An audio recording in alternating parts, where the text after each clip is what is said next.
The following is a presentation of Playfly Sports Properties.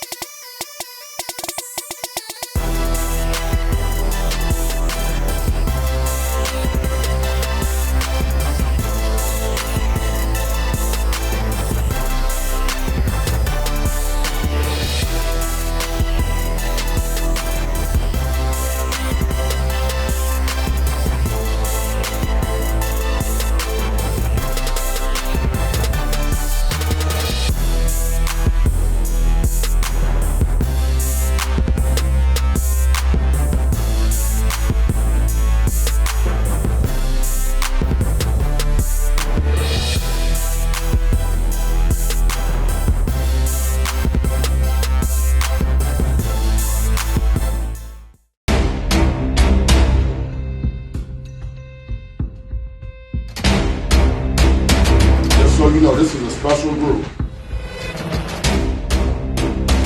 You might not realize it now, but what we've been able to do and what you guys have done all year to get to this point and stick together is phenomenal. We know exactly what we had to do. Our best six.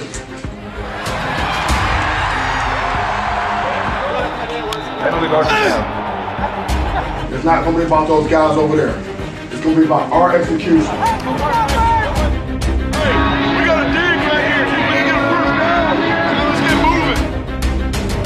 Like how we go about our business, how hard we play.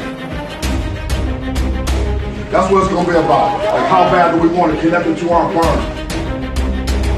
I want this game for y'all. And we should understand by now, this is a team game, you're playing for each other. It's good! Kicking game's alive and well. We got a lot of football left to play. We're getting better. Okay, we're gonna play our best football here in November. Not about how we start, it's how we finish. And nobody's going down choppers, baby, you know? Welcome to East Lansing at the Graduate Hotel, Rooftop Rock Bar. This is Sparta. I'm your host, Jason Strayhorn, along with my co-host, Otis Wiley and Jehuu Caulcrick. And we're all celebrating victory coffees all around, presented to you by IHOP, by the way. No cigars today. But it's all good, right? Spartans win over the Scarlet Knights of Rutgers, guys, this past Saturday, 27-21, in a very all-around dominating performance by the Spartans, especially on the offensive side of the ball. Yeah, absolutely. And the most important thing about it, like you said, Spartans win. Dominant performance by the offense. And the biggest thing about it, it was a balanced game offensively, rushing and receiving.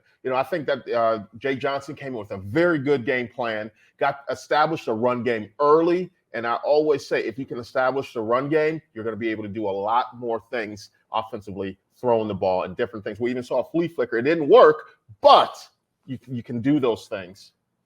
Yeah, and then on the opposite side, defensive side ball, it was a great balanced attack from us. When I say us, because we always got offense coming off fresh, but defensive-wise, those guys were playing with their tails on fire. Like we talked about, flying around, enjoying the game with that nothing-to-lose mentality. When you think about on the defensive side, great things happen when you get to the quarterback. Even better things happen when he gets to the ground. And so when we're putting pressure on a young quarterback like we did last weekend, it's able to get a lot of different opportunities to get third and long and then get into the punt situation where we can get the ball to Jaden Reed. He didn't have any returns, but getting the ball back for our offense. And like you said, Jehuu, Peyton Thorne had a well-balanced attack. I felt like that game was not even out of his reach because he was under control the entire game. Although the score really doesn't reflect that I feel like we could beat them by 3 scores. But the last touchdown, which was the saving grace, it should have been still 27, with a 14 there. Yeah, that last touchdown. If you're into that kind of thing, spread. If you're into that kind of if thing. you're into that kind of thing, People are a little upset. Are you into that kind of I thing? didn't understand. Hey, I'll throw a couple shekels around here and there. You gotta love the shekel. Hell Caesar. By the Caesar way, we Sportsbook. do love. Yeah, there we go. We love shekels too. But Otis, something that you mentioned, getting pressure defensively. I'm going to give defense some love here. I love the adjustment that Jay Johnson made in the second half. At the beginning of the game, I did not see a lot of pressure in the backfield at Rutgers. I didn't see mixing things up, defensive line, some stunts. I didn't see a lot of blitzing. But the second half, we saw more of that. We saw a lot of guys getting home. We saw DNs, playing lateral and the linebackers scraping around and getting, having those TFLs. So what do you think about the adjustments that Scotty Hazelton made at halftime? Yeah, I mean, post game when you guys had the interview opportunity with Brule, he talked about Coach Hazelton making the proper adjustments for these guys to truly play faster and put more pressure on the quarterback. Now let's call a spade. And also, we still gave up how many yards to one running back, which is kind of a deficit from last weekend, and it's a negative. But I still feel like we didn't let one guy beat us, right? And so I think from a standpoint is our guys controlled the air secondary, knowing that it could be easily play action. But I feel like our linebackers had more control than they've had in the past, with Kyle Holiday with 19 tackles. 20. I mean, I'm looking right here. No, don't take that. Don't take that one. Don't cheat the man. No. Look, 19 solo, 1 assist. Now, look, we ain't gonna do it. We're gonna give him 1 assist because, but anywho, you're right. He was all over the board, which we saw. Kyle Holiday, our guy, we saw him from last year. He was all over the place, and we saw him be that dude that he always can be. And when you have a linebacker, a middle linebacker, that's supposed to get all those tackles. We don't have safeties getting 20 plus. Mm-hmm. That is a solid defensive standout from last weekend. Yeah, you talk about production. Doesn't get any better than 20 tackles in a game for anybody, let alone Kal Holiday, the guy who is the leader, the straw that stirs the drink of the defense. The 2x2x2 breakfast combo equals one delicious meal. Enjoy 2 pancakes, 2 eggs your way, and 2 pieces of bacon for only $5. Only at IHOP. Hurry in and enjoy this deal for a limited time. Dine in only. Price and participation may vary. Restrictions apply. Now let's talk about last weekend. We also had him at our corporate hospitality tent at the Playfly tent, and the pancakes was hot off the griddle, man. Like, he came with it with that bacon, the eggs. We had some cheesy potatoes. Everybody was like breakfast. When noon kick happens, if you need any tailgating needs from your hospitality, please absolutely book IHOP. They'll get you all right, get you tight. And I loved it. We got him next weekend. Another noon kick. Yes, sir. Getting back to what that offense looked like for Michigan State, you talked about what Jay Johnson was able to do, how he dialed up a balanced game plan for Michigan State. The Killer Bees made a return to prominence. Mm-hmm. Both Jalen Berger and Broussard had about 165 yards total between the two of them. Yeah, absolutely. Those guys, the past 3 weeks, we've seen that they're running the ball with a different style now. They're running, making one cut, sticking the foot in the ground, and getting north to south. And if you do that, there's a lot of times when you get tackled, you're going to get tackled forward. You're going to fall forward. You gain an extra yard or 2. So Michigan State's offense had 25 first downs, and 11 of those 25 were picked up on the ground by the running backs. That is an impressive stat. Huge.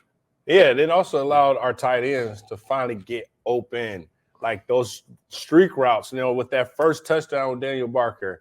Wide open. Yeah, because why? Right here. Let's take a look at this play. Take a look.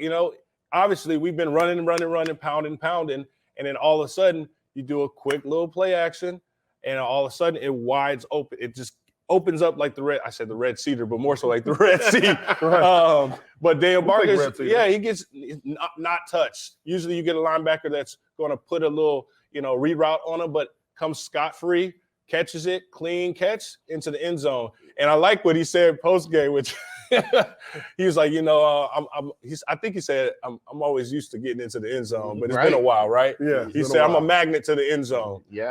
But what do you think from a standpoint of those tight ends finally being able to be a part of the game?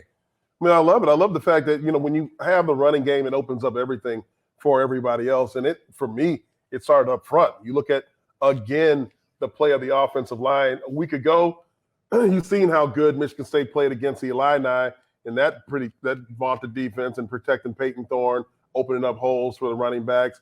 And they improve on that performance against the Scarlet Knights. You still saw Baldwin having his third start now at left tackle. He looked great out there. And the rest of the offensive line did a phenomenal job keeping Peyton Thorne clean, opening up holes. 197 yards, I believe, was on the ground, right, Jehuu? Absolutely. 197 yards on the ground. rushing Anytime Michigan State gets there. I mean, Mel Tucker's record when he's over 100 yards is phenomenal. I think it's 13-2, somewhere in that neighborhood, just getting over the 100-yard mark. So right at the 200-yard mark, it's unbelievable. That's all he really needs. I mean, they do a phenomenal job of getting players into good positions. Good things happen when you can protect that quarterback and open up holes for the running back. Yeah, Peyton Thorne, he's a guy earlier in the season, he got a lot of flack, a lot of grief. People were saying he's not the guy for us. But the past 3 games, he's put together a great sample size of what he is and how he can be. He had total control of the offense out there, and it looked like he was having a lot of fun controlling that offense. There was never a time in this game that I felt, I don't think we can do this, because it was always, the score wasn't indicative, like Otis said, but it was always, I think the Spartans were in control, and that's because the offense was in control. Peyton Thorne was in control of that offense, and again, Coach Jay Johnson had a really good game plan coming together. They targeted the tight ends a lot early on in this game because the run game made them do that. Yeah, I mean, when I was on the sideline in that second half, I'm not gonna lie, I was getting a little bit nervous because they start to move that ball. Rutgers quarterback, you got to give kudos to a young quarterback who, when he made the throws, which was the deep ball throws to the out routes, it was wide open. It was consistent. And so that started to kind of get me scared, because it was like where our secondary started to kind of get a little complacent a little bit, started to kind of chill. It's like, we got this under control. And then finally, you see those guys kind of lock in and finally start to get more pressure on them, because I feel like when you don't get pressure, he was sitting back there and he was be able to pick us apart. And so I think Scotty Hazelton, like you said, redialed that up where we got to put some more pressure and send a linebacker out there.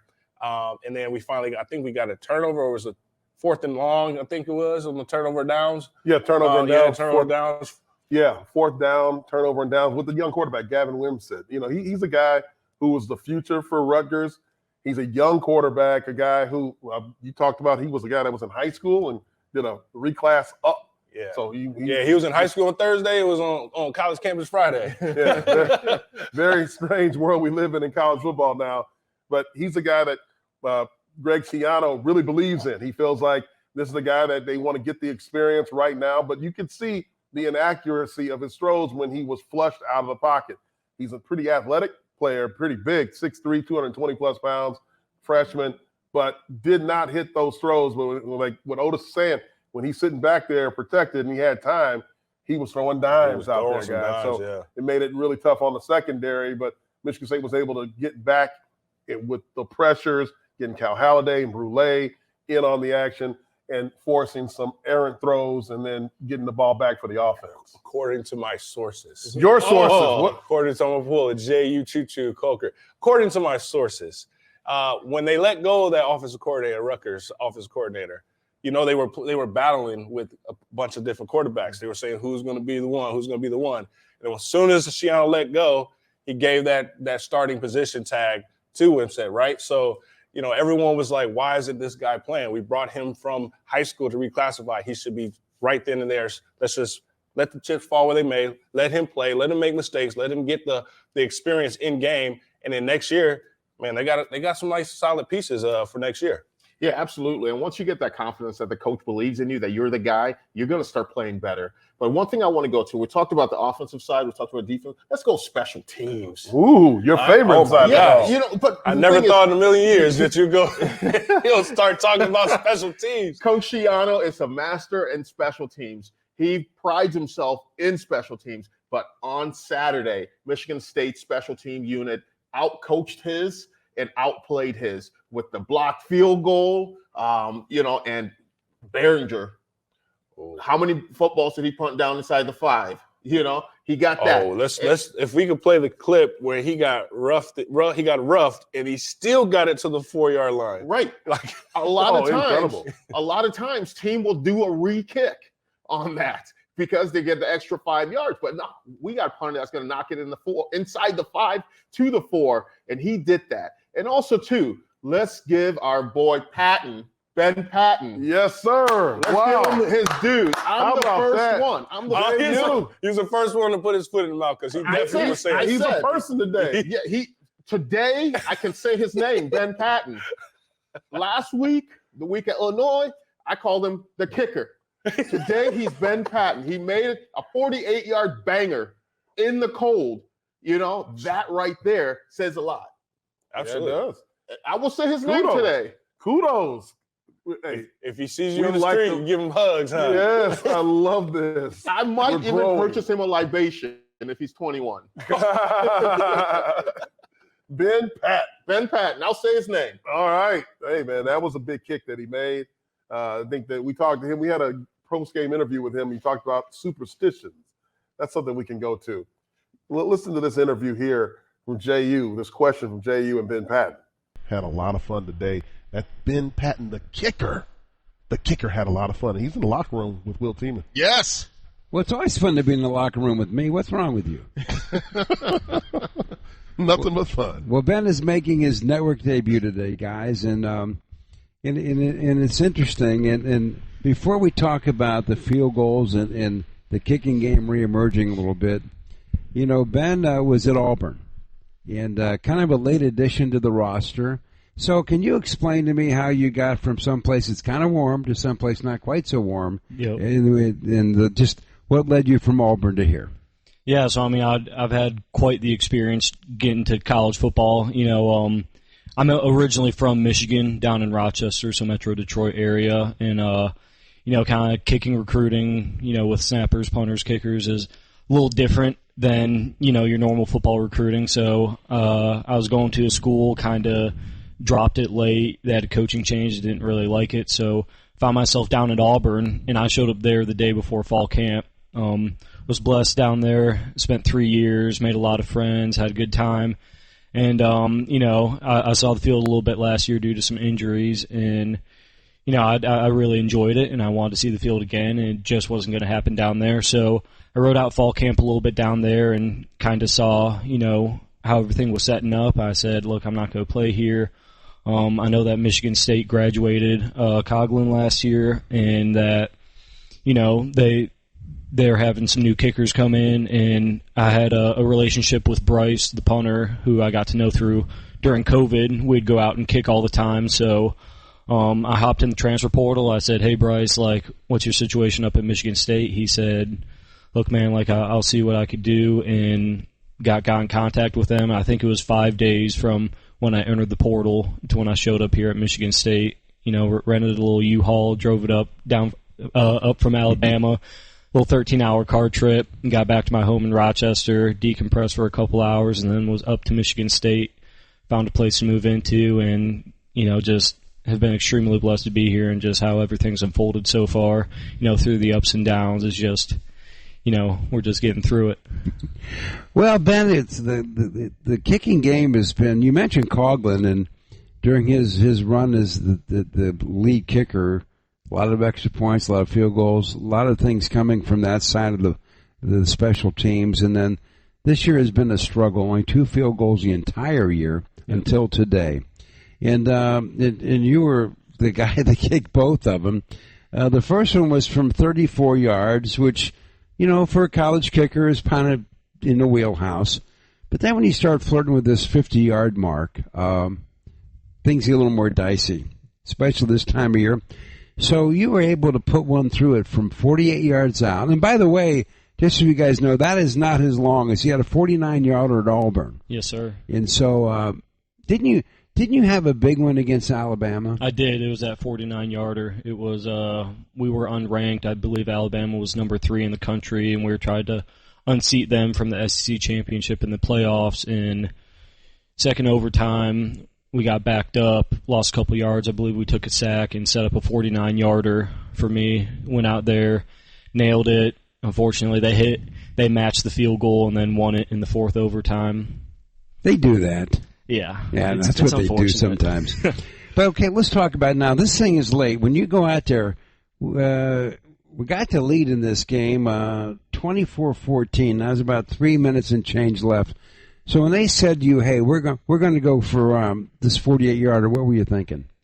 Yeah, I mean, I was just locked in. I got my kicks into the net. My special teams analyst came up and said, hey, just be aware, if we get to the 30, I believe, the 30, we're going to kick you. And so, I mean, that was heading up for a 47. So obviously it might have been a little bit out of the range where they said you're going to be going. But, we sat there. I thought that maybe they were going to take a delay of game and punt it and try and pin them back and have them drive the field. But, the coaches had faith in me. I appreciate that greatly. Sent me out there. We had the timeout, so we got to take a couple deep breaths, visualize it a little more, and line it up and just put it through. Well, you want to hear what it sounded like? Sure. Here it goes. They will try a field goal. The ball will be placed down at about the 38-yard line of Rutgers. So a 48-yard field goal try. Good snap. Kick is on the way. It's good! The kicking game's alive and well in East Lansing. Ben Patton hits one from way downtown. That was pretty good, huh? Oh, yeah. So what's it feel like when you hit one of those things? I mean, right now, not the best because of the weather. It's a little cold, so the ball's a little harder. For the golf people out there, playing in cold weather, you might feel good or it might sting a little bit. So, the balls aren't as reactive, as kind of a softer ball in warm weather. But I mean, it felt great off my foot. Maybe I didn't get all of it and kind of snuck it through. Didn't get as much power on it as I was kind of hoping for. I mean, it felt great off my foot. It was a great snap from Donnie and a great hold from Bryce, and the line did their job. And, I'm just extremely blessed to have all those 10 other guys on the field with me and allow me to just do my job and make it easy. 48's a long way. And, Jason, if the kicking game emerges itself as we're coming down the home stretch, with the running game now rediscovering itself, we could be a tough out. I think so, and it's clear. Not my question to you, it's, not how did the foot feel kicking the ball, but how did you feel when the crowd, I mean, this wasn't the game winner at the end of a ball game, but the crowd, did you hear or feel the crowd reception of that? Yeah, I mean, it was great to receive that from the crowd. Obviously with the struggles in the kicking game so far this season, just being able to go out there and, I proved it to my teammates this week in practice that, I can go out and make my kicks, and it was just great to go out there and prove it to the fans that they could have faith in me and kind of trust when they send the field goal team out there. Ben, this is Jay. Congratulations on the win. Congratulations on that kick. My question for you, kickers, I know, are finicky people, and I'm one of the most critical on kickers. Just talk us through, on a day. You want to tell him what you said about kickers? I'm not going to tell him what I said about kickers. Okay, just checking. Find out. This is Sparta MSU. So, you came out there. The weather isn't conducive to, for a kicker. But I see you guys on the side of the sideline there kicking into the net all the time. You never know when your number's going to be called. How isolated do kickers feel during a game? I mean, it's a pretty isolating position. I mean, you go out there and, it's all on you. I was talking to some people about this earlier this season, and, that's your stat line. So you pull up the website and it says, a made field goal or a missed field goal, and, whether, an errant snap and, the holder doesn't get the laces around, or someone doesn't block their guy and, come off the edge and the kick gets blocked like it did for Rutgers today, that's still on the kicker. So, there's a lot of stuff that could kind of come into play with that, but, just being able to, ride the highs and lows and kind of just stay in the middle and not kind of get too into yourself, You want to celebrate the makes and kind of push away the misses, but you kind of just want to stay even keel and just stay locked in. I mean, I know you talked about finicky and, I believe kickers are extremely superstitious when it comes to, getting their kicks into the net or, this has got to be perfect, kind of like baseball players. But, yeah, I mean, just getting out there and taking a couple deep breaths and just watching it go through the uprights. What is your superstition before a kick? Yeah, that's a great question. I mean, I try not to be – I'm quite a superstitious person, so I try to limit my superstitions so I don't, kind of overwhelm myself. But, I just get out there, and when I take my 3 steps back, I just make sure to line my foot up, line it up, and just take a deep breath and just be like, relax, man, you got this. You've been doing this whole time.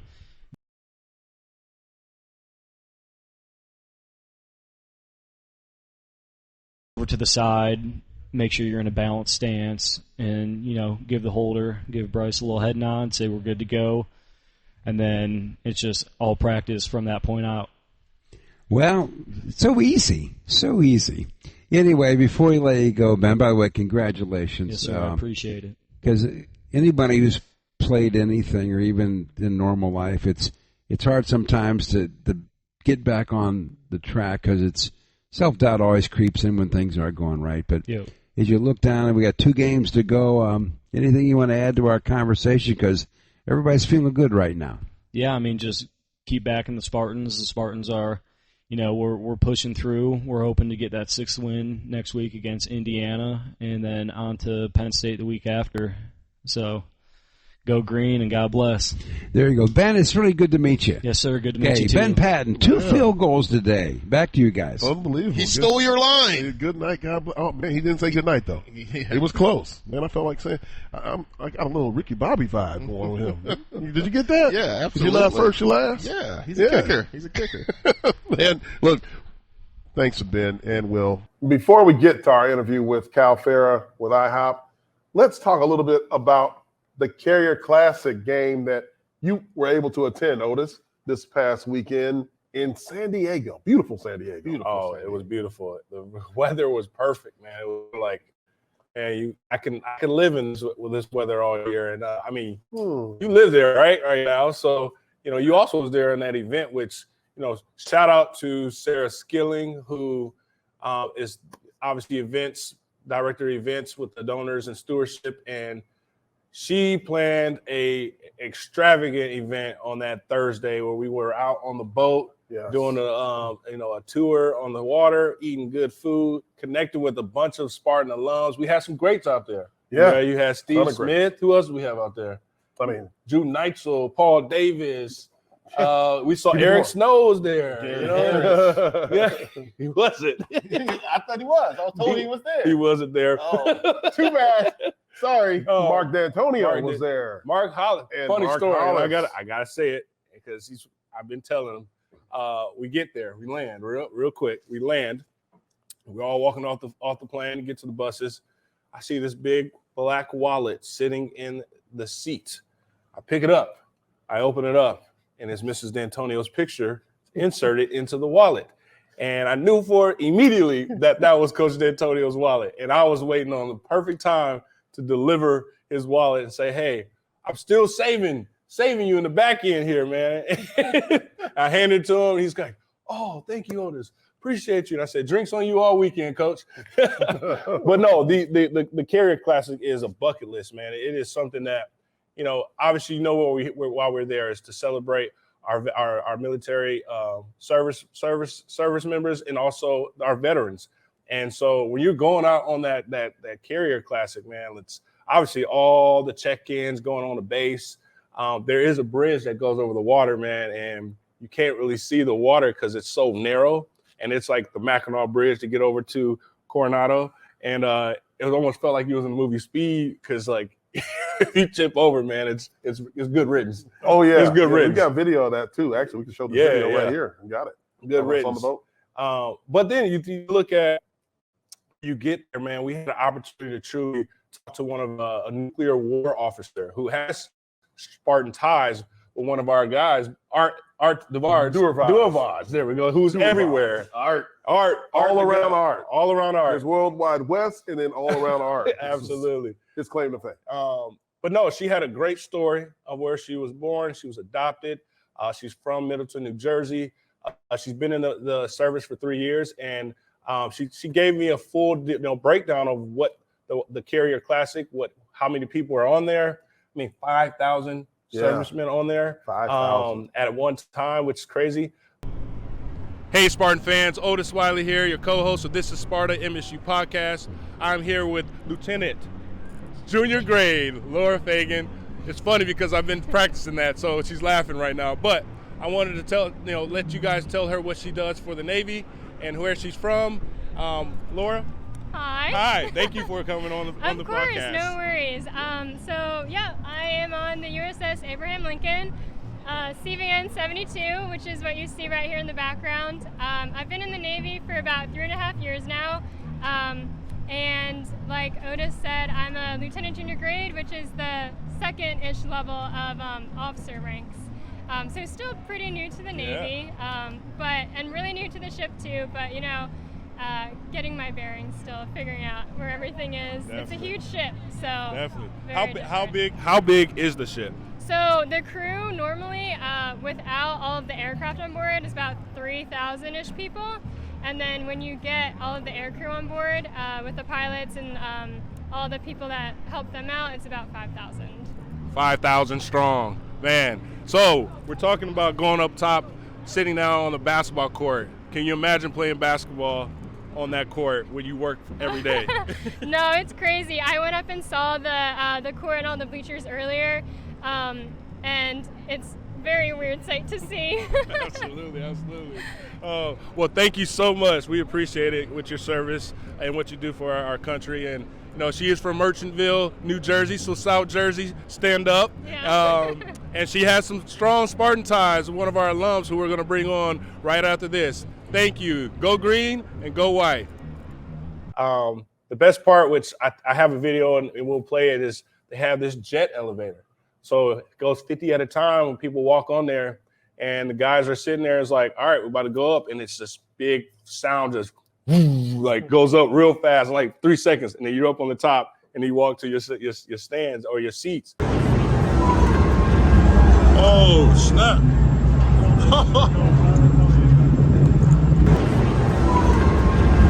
Oh, snap. Oh, it's beautiful. And I was able to connect with an old high school teammate of mine, Command Master Chief SEAL, Navy SEAL, a real American hero, if you ever, Derek Dickerson. Guy, last time I seen him was 1994. We were playing high school football. We just graduated and North Central's finest, right? North Central's finest, yeah, for sure. And next time I see him, he was actually in the movie American Sniper. Not in the movie, but the real footage of that funeral when Chris Kyle was tragically killed in that movie. He's one of the SEALs. And I was like, wait a minute, that's my friend from high school. Now, 28 years later, I got a chance to meet him. You met him at the team hotel. It was a phenomenal thing. I mean, this is somebody who has seen a lot and done a lot, in his day. And it was great to catch up with him and thank all of the men and women, veterans, United States Armed Forces, for your service and continued service. It means everything to us and everybody all over the country, but obviously us here at This is Sparta. Speaking of coming through in the clutch, we're going to talk about what keeps a smile on all of our faces with the owner-operator himself, Kal Farah of IHOP. Let's do it. Welcome, man. Welcome to the set. Hey, thanks for having me, guys. Man. Well, thank you for the Joe, by the way. And thank you for being a partner, Absolutely. with This is Sparta and Michigan State University. Yeah. I know let's go back to when we first sat down and had breakfast at IHOP in Brighton location, right? Yep. These two have been friends since what? How long? 95. Way back. What? Way back. 30 years. He wasn't even born then.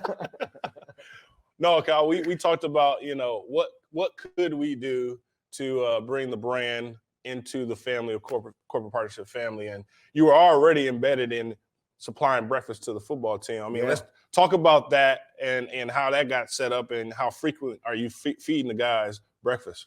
It was a weird fluke. I mean, I met Jason at practice one day. I called him up and said, "What are you doing?" He said, "Come on out to practice." Come out there, and then we end up meeting with Darian. He introduced me to Darian. We were talking a little NIL. And after practice, we ran into Coach Tucker, and he said the guys loved IHOP in Jacksonville when he was down there. And he said, "I'd love to get you guys connected over here and get these guys some breakfast." I said, "I'd love to sponsor breakfast for you guys."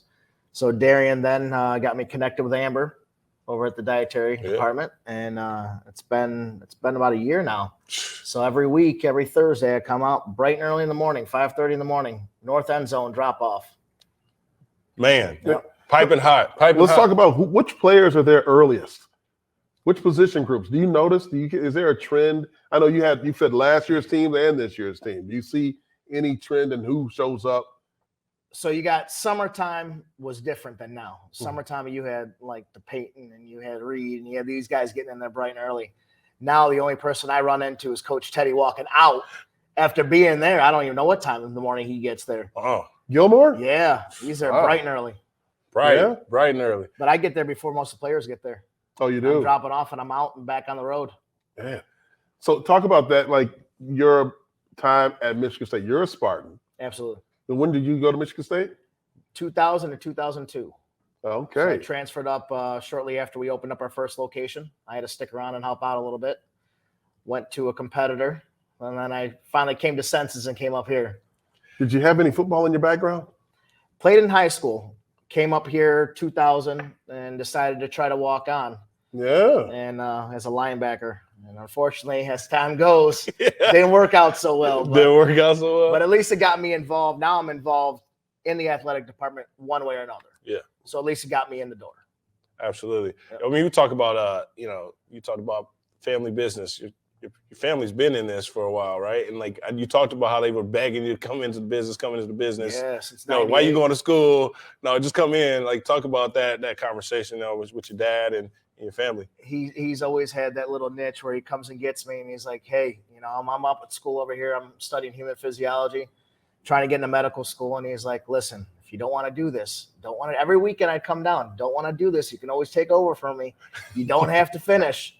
Sure enough, I finished. Got my bachelor's degree here, got my master's at Wayne State in medical sciences, and then opted out and took over the family business. And then opened up 2 more locations. So, wow.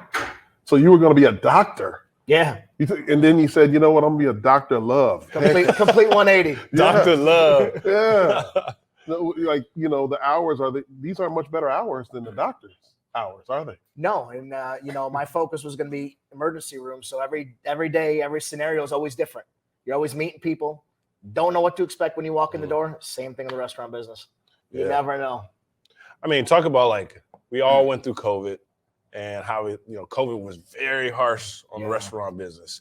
I mean, talk about during COVID how you managed, and obviously are we outside of it now, or you feel like you're getting back to where it was back before pre-COVID? Like talk about the struggles from the restaurant business owner. Well, I remember, when they first started doing the reporting, I think it was first week of March. I mean, we had to start scrambling. We started to see sales declining. Less guests were coming in. We had to continually wipe down door handles, wipe down menus, wipe this, wipe that. And then sure enough, 2 days later, decided to shut us down. And you have to figure out what to do. And I decided, we have to do carry out. We have to be open one way or another because everyone's still knocking on your door wanting payment, regardless of what's going on, whether you're open or not. And, we just did a complete 180. We just went all straight carry out, which IHOP is not designed for, by the way. And we made it happen. I mean, we just kept grinding every single day, just like these guys do in the football field. You got to grind every single day. Stuck says, keep chopping. Yeah. Get it going. And that's what it was. Now, the only thing that we have to combat is, commodity prices going up. So our costs are going up, and I can't keep charging you more money because mine's are going up. And then staffing, just getting people in the door. Yeah. I think that's a struggle everywhere, man. Yeah. Staff. It really is a struggle. You talk about the ability to adapt and overcome. I mean, that's what Spartans pride themselves on, being able to adapt and overcome the different circumstances. And it sounds like you guys were able to do that in the midst of a global pandemic, right? That's a tough thing. And you look at where things are now. How has football in any way helped? And you've helped football obviously by feeding the guys, keeping them energized on the field. Because I remember that conversation where Coach Mel Tucker was like, "The guys need some grease." Yep. I'll fatten them up for you. I'll fatten them up for you for sure. Yeah. So it's a different partnership to be able to help one another, help them on the field, and help you and your business financially and grow and spread the word about IHOP to the rest of the Spartan Nation. Yeah, I mean, it's been a great partnership. I mean, sales locally, I mean, even though I don't own it, the local store has been going up. The name brand recognition is getting out there. I mean, of course, you get the haters from the school down the road, but it is what it is. At the end of the day, I said, I'm a Spartan at heart, and that's what's going to happen. So I'm going to put my time and effort into the school that I love, into the athletics that I love, and then go from there and see how it flourishes. Which locations do you own? I have Brighton, Ypsilanti, and Livonia are my 3 locations. Livonia where? 96 and Middlebelt. The Ypsilanti location is at Carpenter and Ellsworth, and then Brighton is right off 96 in Grand River. You hear that, Spartans? That means that's the places you got to go if you want to sit down and get one of those 2x2s or whatever you want from the owner, the man, the myth, the legend right here, Kal Farah from IHOP. Well, man, I mean, it's a joy to have you with us at all times. We can have you back and forth here whenever you like. Yeah, and please, next time, bring the pancakes. Man, I'll bring you more than the pancake. I'll get him the French toast. That's what he wants. JU always wants the French toast. He wants the T-bone steak. You heard it here. He wants the T-bone steak. Don't forget the T-bone all the steak. fictions. And by the way, you also have some holiday stuff going on there, right? Yeah, we got this ginger snap French toast right now. So, nice, thick, fluffy French toast. We also got it in a milkshake. We got it in a hot chocolate. Ooh. Oh, and then let's talk about that milkshake now. Yes. That milkshake. Look, before we you see what the platform and the quality of our podcast of what it is today. What you don't understand is we started one inside of his location kind of as a trial run, and it was bootleg to say the least, right? but it worked. But it worked. We started to flow off each other and realized, all right, we have some synergy, we have some chemistry. But what we did get was we got a strawberry milkshake, and it was great. Yeah. It was great, man. It was awesome. Definitely not on the diet list. No. Definitely not. Immediate water after and just dilute your body. Wash it down with a Diet Pepsi. There you go. Absolutely. We'll appreciate your time. Hey, Kal, you mentioned when you met with Mel Tucker, and he talked about, hey, when you won the business, you got the breakfast to feed these guys, you had to meet with the nutritionist. And talk about when you met with her, what did she walk you through and what you need to do to feed these guys properly? Well, Amber actually just kind of reached out and she said, hey, this is what I'm looking for. I need heavy protein, I need fats, and I need my carbs because they're going straight to workouts right after this. So they need to bulk up. Come to find out first in the morning, these guys don't like to eat too much. So we had to make adjustments as we kept going out throughout the year, adding things, taking things off. Yeah. This is Amber Reinstein you're talking about. Correct, yes. Yeah, so she definitely she feeds all the guys. It is definitely a complete 180 from when you played and from when me and JU played. It was it's lucky to get food. To your point, like what is the switch? What did you switch from a food menu standpoint when you said they loading up the food and it was kind of too fatty for pre-workout? What are they changing? Well, we were at first it was pancakes, French toast, both the pork sausage, turkey sausage, bacon, eggs, and eggs with cheese, and potatoes. So we cut out the French toast. So the guys just want straight pancakes, carb, load up with the potatoes, turkey sausage. Not a lot of guys were getting the pork. So we got the turkey sausage, the pork bacon, scrambled cheddar eggs, and then scrambled regular eggs. So nice big size, full size pans for these guys. Load them up and get them going. Wow. We need to be on that list on Thursdays. Yeah, so we'll be there. We can join bright breakfast. Early, 5:30. Hey, I'm right there. Well, that's awesome, man. I appreciate your time and your partnership, obviously, with us. Keep it up. Come back anytime, man. Glad to have you here on the set. Love being here, guys. I appreciate the invite. Oh, no problem. Thanks, man. Appreciate you. Kal Farah, IHOP. Don't forget, those 3 locations that he named, Ypsilanti, Livonia, And Brighton, close to you. They say you eat with your eyes first, so here's a good look at our new thick and fluffy French toast. Artisan challah dipped in vanilla cinnamon batter. French toast the way it's meant to be. Try all 3 flavors, only at IHOP. Download the app and earn free food with every purchase. Great speaking with Kal Farah of IHOP. Guys, Michigan State now improves to 5-5 on the season. 1 more win to become bowl eligible. They're on a 2-game winning streak headed into the Indiana game that we're going to cover in the next show. But what were your final thoughts, JU, of what has happened so far for Michigan State? Well, first, before I give my final thoughts, shout out to Cal. Great dude, great restaurants. I'm definitely in there for the pancakes and the T-bone steak and eggs.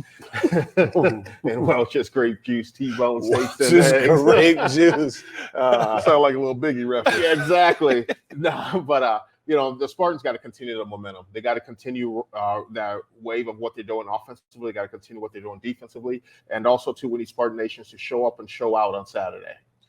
Yeah, flashback to when we were going out to Purdue. Let's go. And one of our coaches kept saying, let's go get this bowl game.